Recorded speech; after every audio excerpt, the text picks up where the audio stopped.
Eric's gonna kill it. Good evening, America.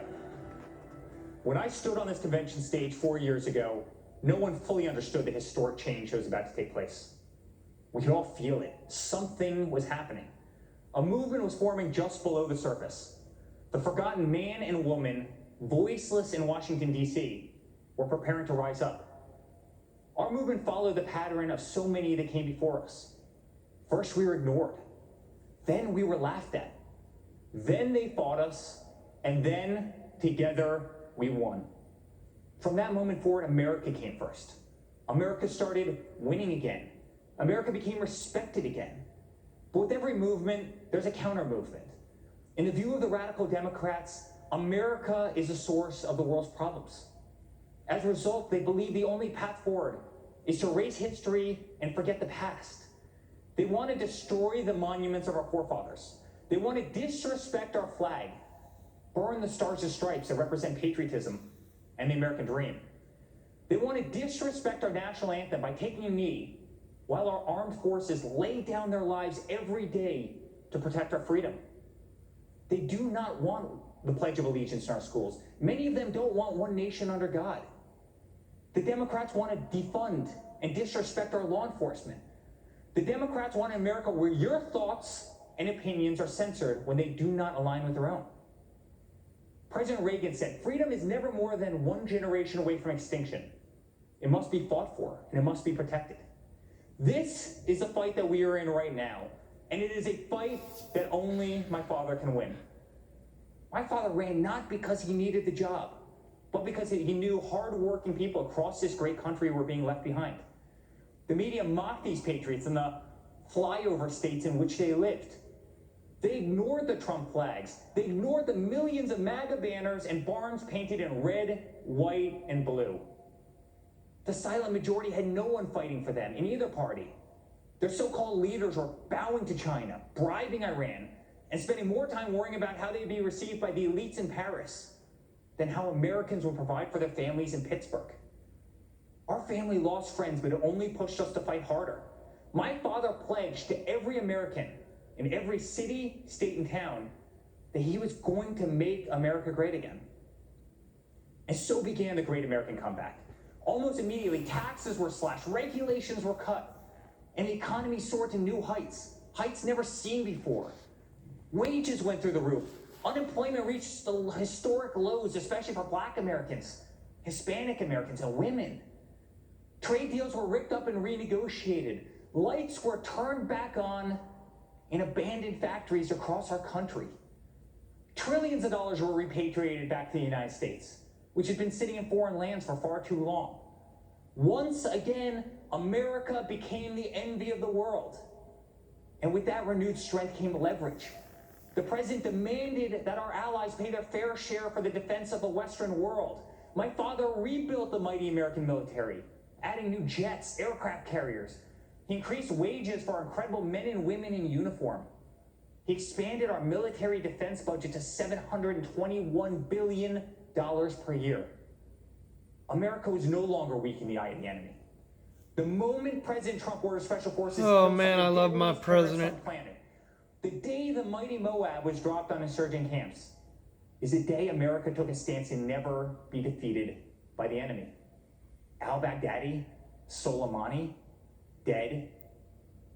Over and over, issue after issue, the economy, the wall, the military, trade deals, tax cuts, Supreme Court justices, VA hospitals, prescription drugs, school choice, right to try, moving the embassy to Jerusalem, peace. So many achievements. Never-ending wars were finally more ended. than any Promises past made, president. and promises for the first time were kept. Most politicians spend their entire careers in Washington, D.C. and get absolutely 3 nothing years. accomplished. For example, Joe Biden.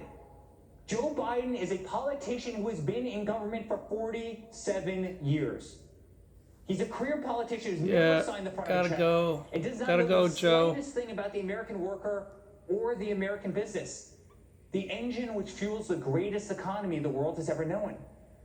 The same politician who has been a total pushover for communist China, and someone who would be a giant relief for terrorists, who now spent years running, hiding, and being taken out by the most talented military known to man. Joe Biden has pledged to raise your taxes by $4 trillion. 82% of Americans will see their taxes go up significantly. Ain't gonna Biden has happen. pledged to stop border wall construction and give amnesty and health care to all illegal immigrants. Biden has pledged to defund the police and take away your cherished Second Amendment. My father, on the other hand, delivered the largest tax cuts in American history, knows if you do not have a border, you do not have a country, and will always support law enforcement and your right to keep and bear arms. Every day, my father fights for the American people, the forgotten man and woman of this country, the ones who embody the American spirit, which is unlike anything else in the world. Wake up, It built the New York liberals. City skyline. It built the Hoover Dam. You're part of the And soon, American Under my dream. father's leadership, it will send Americans to Mars.